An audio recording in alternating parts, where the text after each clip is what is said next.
কে কেন্দ্র করে সীমান্তে উত্তেজনা দেখতে পাচ্ছেন, সেটি হচ্ছে ভারত আর বাংলাদেশের মধ্যে কিন্তু চরম একটা উত্তেজনা চলছে বিজিবি এবং বিএসএফ এর মাঝে। তারা ইতিমধ্যে কিন্তু গুলিও ছুটছে কয়েক রাউন্ড, তার ককটেল ছুটছে কয়েক রাউন্ড, যার পরিপ্রেক্ষিতে কিন্তু পাবলিক দেখতে পাচ্ছেন এখানকার যে সাধারণ পাবলিক আছে যারা, তারা কিন্তু এখানে উপচে পড়ে এই বিএসএফ ভারতীয় বেইমান সীমান্ত রক্ষী বাহিনী ভারতের, তাদের সঙ্গে কিন্তু যুদ্ধ করার জন্য, তাদের সঙ্গে লড়ার জন্য কিন্তু তারা ইতিমধ্যে এখানে কিন্তু অবস্থান করছে। যে যা পারে তাই নিয়ে কিন্তু অবস্থান করছে।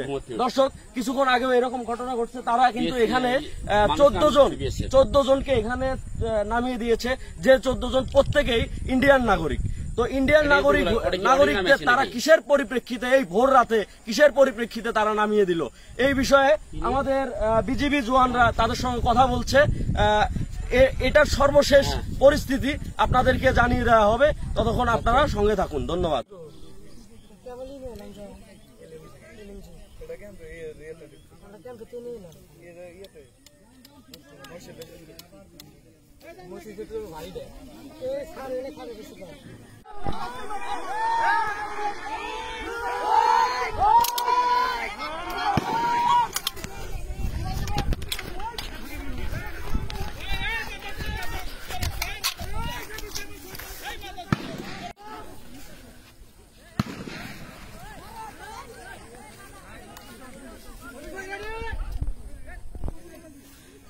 এই দেখেন, এইদিকে ইয়ে ধরছে।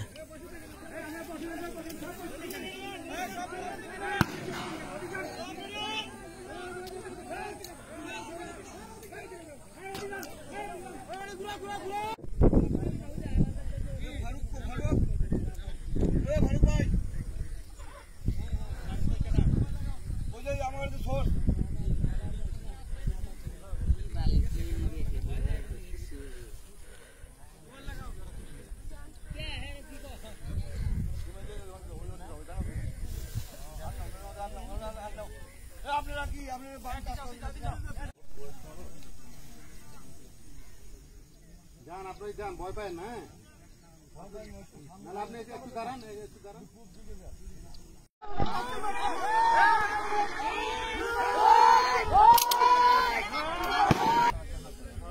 কে কেন্দ্র করে সীমান্তে উত্তেজনা দেখতে পাচ্ছেন, সেটি হচ্ছে ভারত আর বাংলাদেশের মধ্যে কিন্তু চরম একটা উত্তেজনা চলছে বিজিবি এবং বিএসএফ এর মাঝে।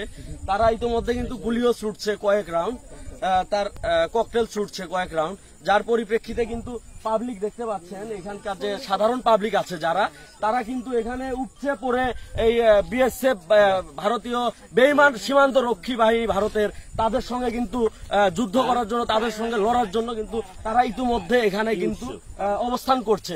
যে যা পারে তাই নিয়ে কিন্তু অবস্থান করছে। দর্শক, কিছুক্ষণ আগেও এরকম ঘটনা ঘটছে। তারা কিন্তু এখানে 14 জনকে এখানে নামিয়ে দিয়েছে, যে 14 জন প্রত্যেকেই ইন্ডিয়ান নাগরিক। তো ইন্ডিয়ান নাগরিকদের তারা কিসের পরিপ্রেক্ষিতে এই ভোর রাতে কিসের পরিপ্রেক্ষিতে তারা নামিয়ে দিল, এই বিষয়ে আমাদের বিজিবি জওয়ানরা তাদের সঙ্গে কথা বলছে। এটার সর্বশেষ পরিস্থিতি আপনাদেরকে জানিয়ে দেওয়া হবে, ততক্ষণ আপনারা সঙ্গে থাকুন। ধন্যবাদ।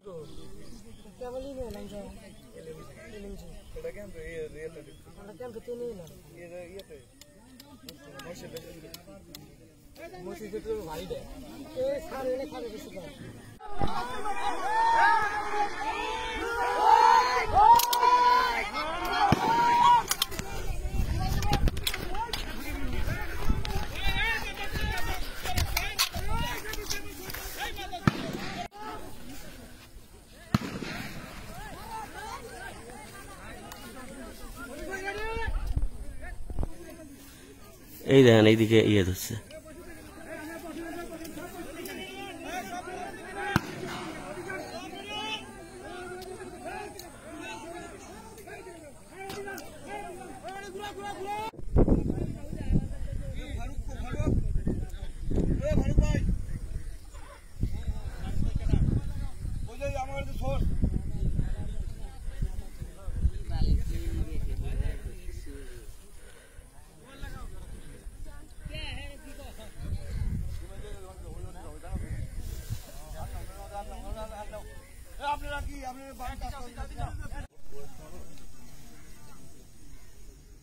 যান আপনি যান ভয় পায় না, নাহলে আপনি একটু দাঁড়ান, একটু দাঁড়ান।